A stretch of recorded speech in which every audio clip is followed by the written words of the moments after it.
अस्सलामु अलैकुम दोस्तों, कैसे हो? उम्मीद है कि सब खैरियत से होंगे। अल्लाह आप लोगों को ऐसे ही खुश रखे।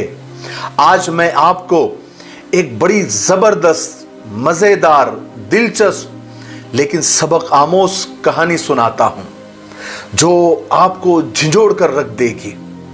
लेकिन कहानी शुरू करने से पहले मैं आपको बता दूं कि महाराष्ट्र के इलाके कोकण इस वक्त सैलाब की जद में हैं और लोग परेशान हैं, इंसानियत परेशान है।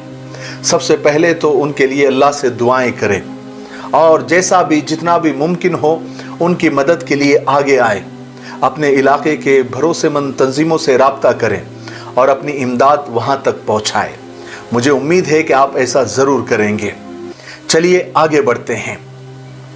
तो कहानी यह है कि किसी जंगल में एक सयाना कौवा रहता था। कौवा बहुत खुशहाल जिंदगी गुजार रहा था। बगैर किसी फिक्र के वो पूरा दिन घूमता फिरता था, तरह तरह के खाने पीने से लुत्फ उठाता था और अंधेरा होते ही किसी खुशबूदार दरख्त पर रात बसर करता था।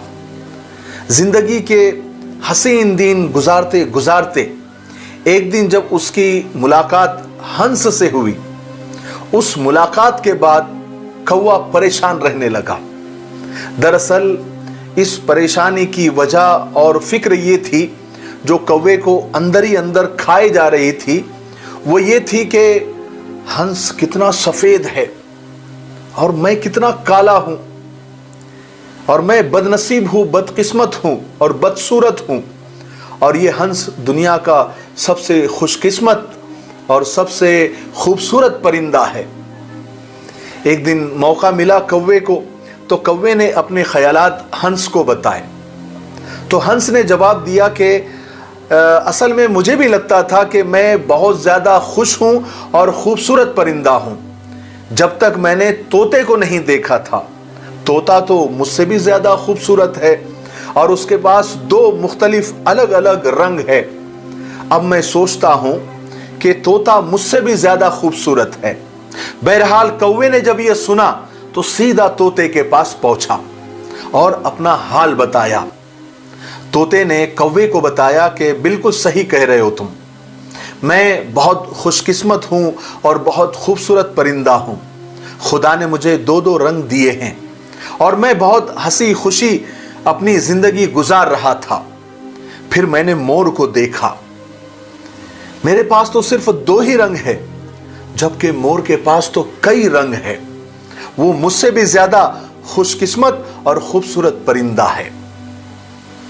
फिर कौवा मोर से मिलने के लिए चिड़ियाघर जा पहुंचा।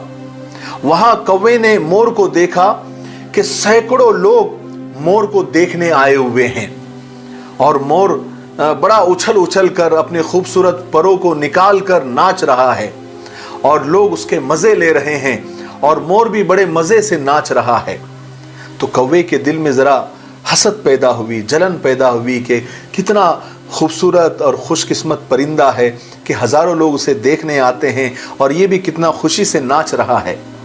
बहरहाल लोगों के जाने के बाद कौवा मोर के करीब गया।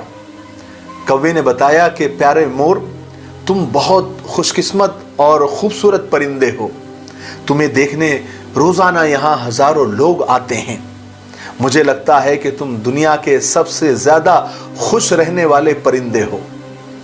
मोर ने जवाब दिया कि भाई कौवे, मैं भी यही सोचता था कि मैं दुनिया का सबसे खूबसूरत और खुशकिस्मत परिंदा हूं, लेकिन मैं अपनी खूबसूरती की वजह से ही इस चिड़ियाघर में कैद हूं। भाई कौवे, एक बात बताऊं, मैंने काफी चिड़ियाघरों पर काफी गौर किया है, तब मुझे ये अंदाजा हुआ है, मुझे ये पता चला है कि सिर्फ तुम यानी सिर्फ कौवा ही एक अकेला ऐसा परिंदा है जो चिड़ियाघर के किसी पिंजरे में कैद नहीं है। पिछले तो कुछ दिनों से मुझे भी ऐसा लगता है कि काश मैं भी कौवा होता तो आज आजाद होता। कभी इस डाल पर बैठता तो कभी उस डाल पर बैठता, कभी इस जंगल में घूमता तो कभी उस जंगल में घूमता। मेरे भाई कौवे, तुम मुझसे तो क्या सारे परिंदों से खुशकिस्मत हो कि तुम आजाद हो।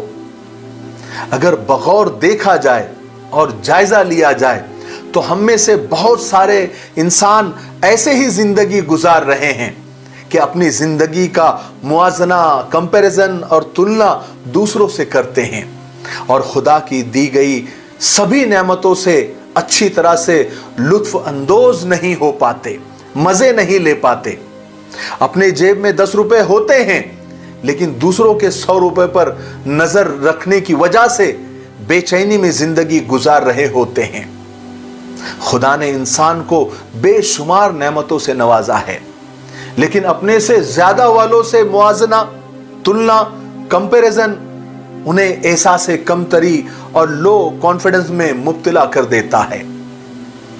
अगर मुआजना करना ही है, तुलना करना ही है, कंपैरिजन करना ही है तो अपने से कम वाले की कीजिए, फिर अल्लाह का शुक्र अदा कीजिए। आज लोग अपने दुखों से इतने दुखी नहीं हैं जितने के दूसरों के सुख देखकर दुखी हो जाते हैं। जिंदगी जीने के लिए मिली थी, लोग सोचने में गुजार रहे हैं। याद रखें, सफर का मजा लेना है तो सामान कम लीजिए और सफर का मजा लीजिए, और जिंदगी का मजा लेना है तो अरमान कम कीजिए और जिंदगी का मजा लीजिए। किसी को जिस्म पर कपड़े का टुकड़ा हासिल नहीं और किसी के खिड़कियों के पर्दे भी मखमल के होते हैं। खुश रहकर गुजारो तो मस्त है जिंदगी, दुखी रहकर गुजारो तो त्रस्त है जिंदगी। तुलना में गुजारो तो पस्त है जिंदगी, इंतजार में गुजारो तो सुस्त है जिंदगी। सीखने में गुजारो तो किताब है जिंदगी, दिखावे में गुजारो तो बर्बाद है जिंदगी। मिलती है एक बार, प्यार से गुजारो जिंदगी, जन्म तो रोज होते हैं, यादगार बनाओ जिंदगी। आखिरी में 2 लाइन कहकर आज की बात को खत्म करता हूं कि हजारों उलझने राहों में कोशिशें बेहिसाब, हजारों उलझने राहों में कोशिशें बेहिसाब, इसी का नाम जिंदगी है, चलते रहिए जनाब। मुझे उम्मीद है कि मेरी आज की ये कहानी सुनाने का मकसद आपको समझ आ गया होगा। अल्लाह तबारक व तआला इरशाद फरमाते हैं कि जो भी नेमतें मैंने तुमको अता की है उस पर मेरा शुक्र अदा करो तो मैं तुम्हारी नेमतों में इजाफा करूंगा, बढ़ोतरी करूंगा, और अगर तुम नाशुक्री करोगे तो तुमसे नेमतें छीन लूंगा या नेमतों का लुत्फ और मजा छीन लूंगा। फिर सब कुछ होते हुए बेसुकूनी में और बेचैनी में जिंदगी गुजारने पर तुम मजबूर हो जाओगे। अल्लाह ताला हम सब की हिफाजत फरमाए और अल्लाह ताला की नेमतों पर शुक्र अदा करने की तौफीक नसीब फरमाए। तब तक मेरे लिए, पूरी उम्मत के लिए, पूरी इंसानियत, पूरी मानवता के लिए और हमारे प्यारे मुल्क के लिए दुआ करते रहे। अस्सलामु अलैकुम व रहमतुल्लाहि व बरकातहू।